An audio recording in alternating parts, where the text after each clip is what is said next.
On the evening of June 30, 2016, I received a verification message. Qin Tian, are you okay? I'm Zhou Meng.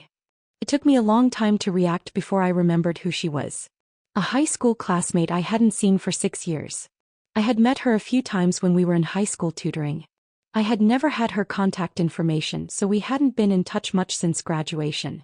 Now she is also in Haicheng, and the place where she lives is only 2 streets away from me. Long time no see.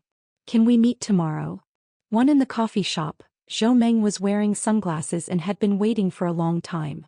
Looking at her facial contours up close, I didn't recognize her. After all, it had been 6 years since we last saw each other, and it felt a bit strange. But when she took off her sunglasses, my head suddenly ached sharply for a fleeting moment. When I looked at her again, it felt as if I had been with her for a long time. I'm getting married. A Meng's voice brought me back to the past in an instant. In high school she was quiet, tall, and had jet black hair. What was most impressive was her voice, which was extremely pleasant. Congratulations.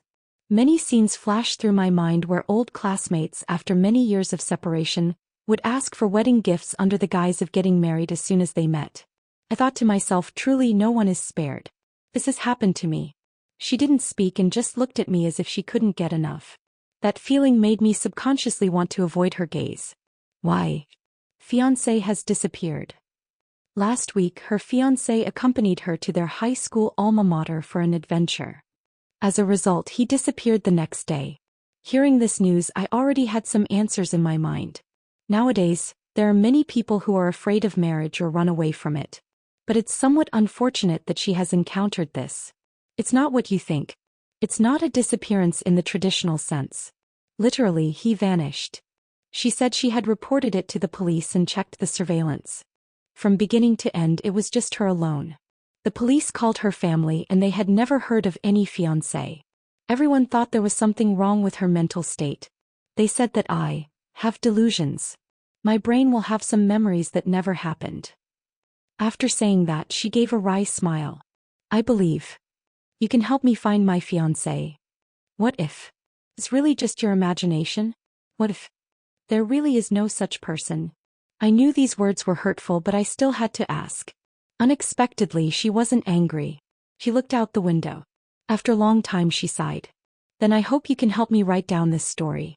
Just consider it as putting an end to my relationship with him. She told me what happened that night.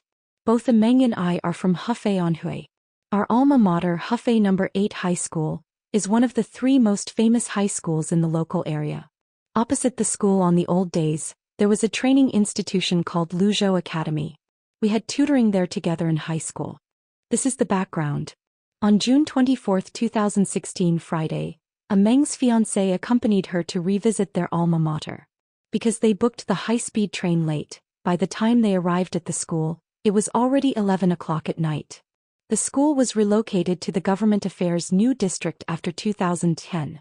After the last batch of high school entrance exams at the old No. 8 High School, the old school site was divided and given to a junior high school at that time as a branch school. Meng said that she just wanted to go to her alma mater before getting married, walk around, see the classrooms and playgrounds at that time, and look for the steps of youth. Going back by high-speed train will be very late. But when I think of staying for self-study until 11 or 12 o'clock in the evening when we were in school, I don't feel nervous at all. This is our youth. There's nothing to be afraid of. The school at night was extremely quiet and pitch black. Only the light in the security room was on. Do you still remember there was a hidden side door in the school? We looked at each other and smiled. I knew she was referring to a bush in the southeast corner of the playground. There were 2 railings there with loose welts connecting to the small store. Back then, when it was inconvenient to go through the main gate, we would secretly enter and leave the school from there. After we came to the empty playground from there, at first we were a bit scared. We always felt like someone was following us. Later, when we quickly arrived at the teaching building, we dared to look back, fearing being discovered by the security uncle.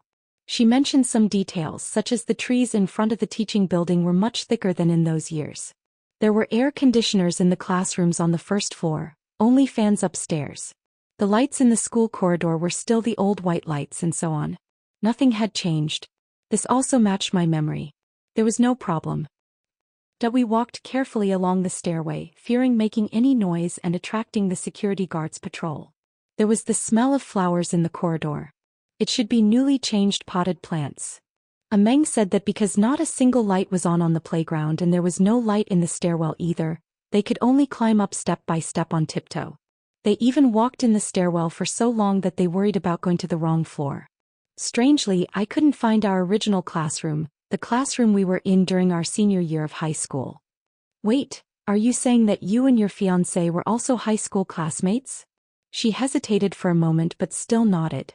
I still wanted to ask if I knew him too, but in the end I didn't say it. We finally came to the 5th floor and saw the cement corridor at the end of the corridor that led to the building by the roadside. Judging from the position, the other side of this building should be facing the road directly. The entire building body is just vertically connected to the teaching building.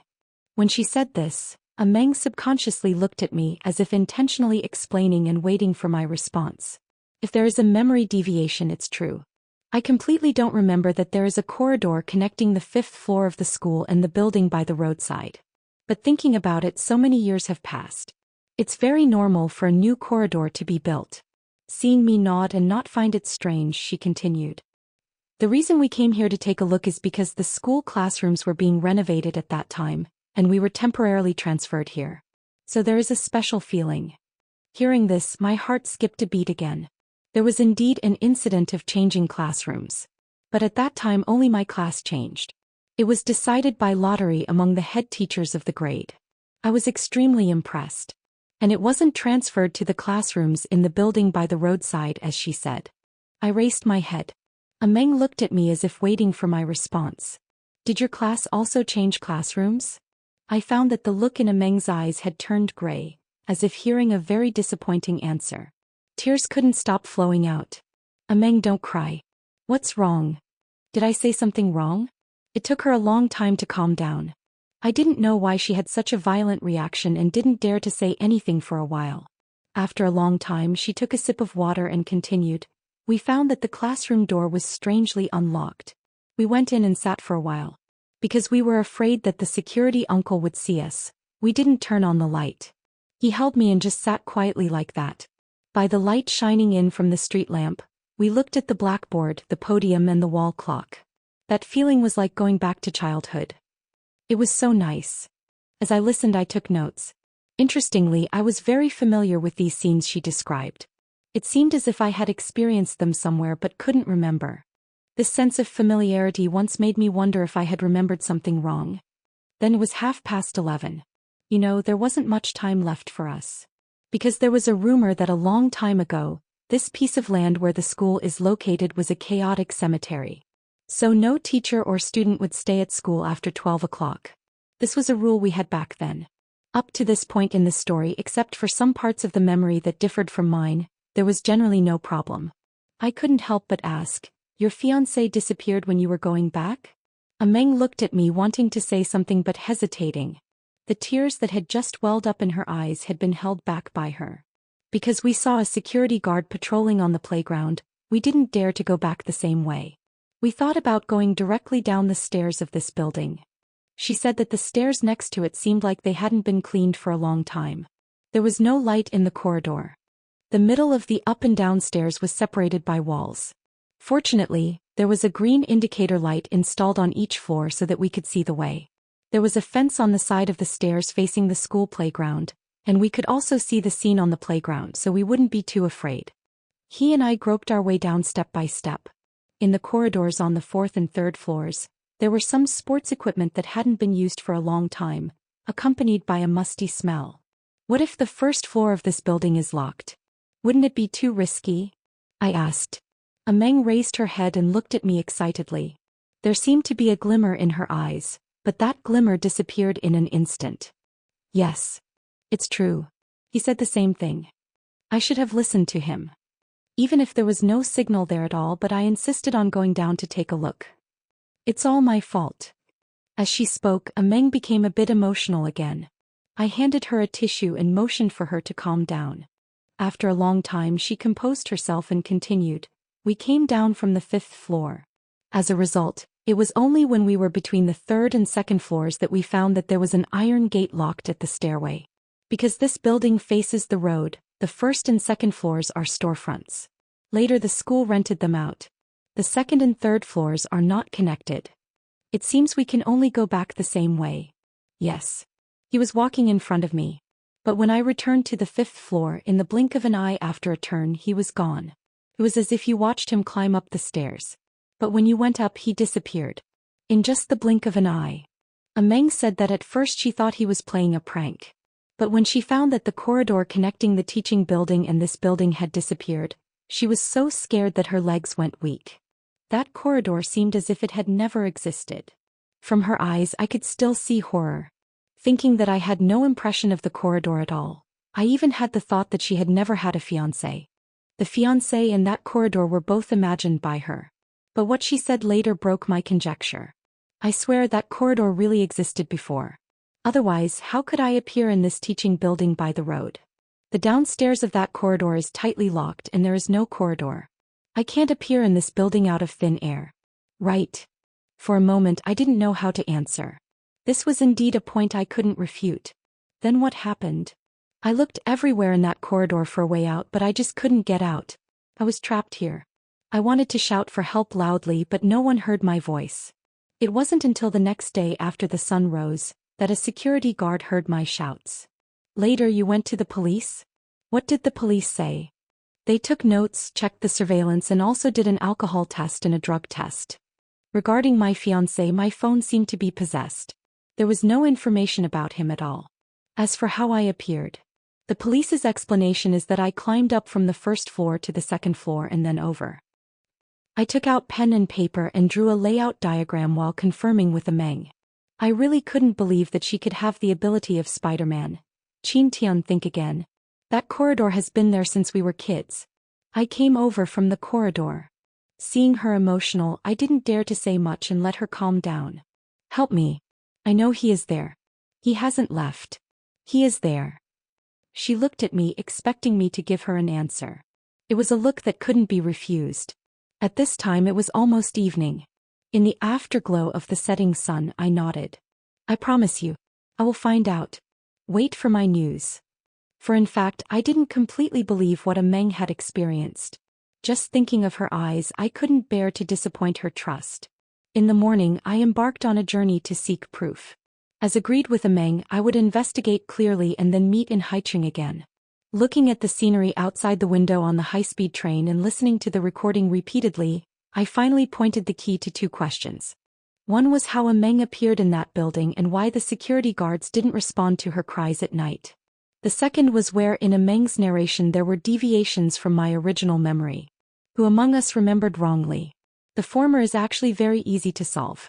Just go to the school and ask the security guard who has seen the surveillance.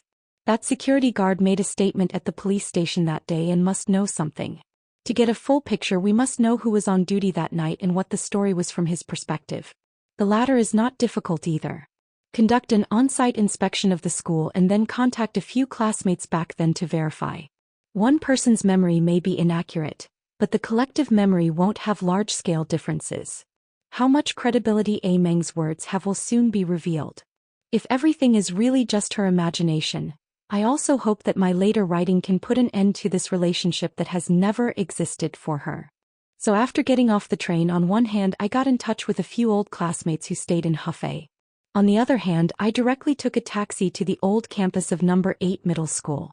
It was midsummer. The sycamore trees on Tongqing Road were lush. The school hadn't changed at all. There was a smell of youth here.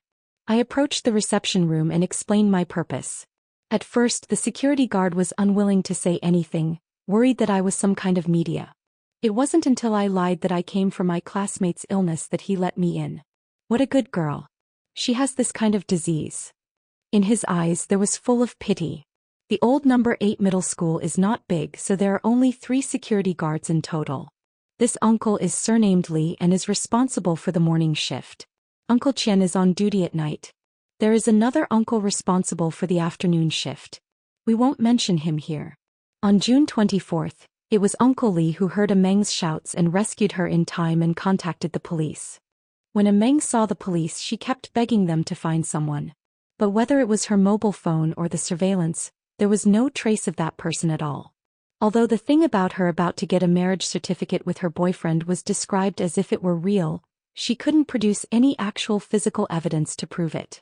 After watching the surveillance video, the police not only didn't find the boyfriend or fiancé that a Meng mentioned, but even a Meng herself didn't appear.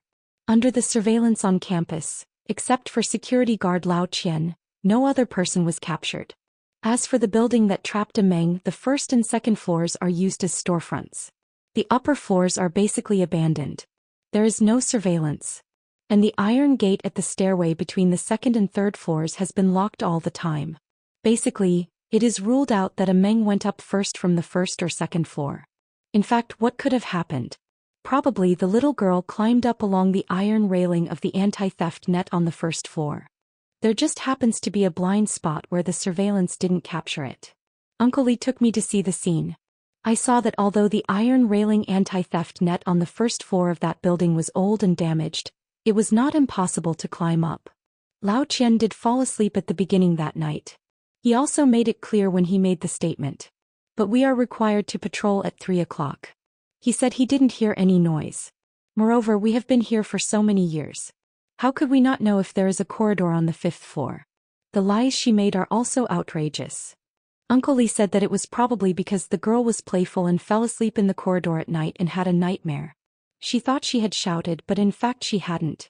She couldn't distinguish between reality and dreams. Just then the mobile phone rang and a familiar voice came from inside. "Oh my, isn't this our internet celebrity Big V Qin Tian, young Master Qin? What wind has blown you here from Haicheng? Is this the rhythm of meeting female fans offline?" Wang Lijia, high school classmate. He is talkative and mean but has an extremely good memory. Every time at class reunions when recalling the past he knows us better than we know ourselves. You will be beaten sooner or later because of this mouth. Tongking Lu or Ningguo Road. I'll arrange it. Either is fine. You decide. Hey. I'll call Fatty. I'll send you the address later. After hanging up the phone I asked some more details and recorded them. Then I took a few photos and was about to leave. Before leaving, Uncle Lee asked me to sign and register. He said that since a Meng's incident, the school had been stricter in management. All people from outside the school must be strictly registered. When I finished signing, Uncle Lee's expression changed. He repeated twice and shook his head and smiled.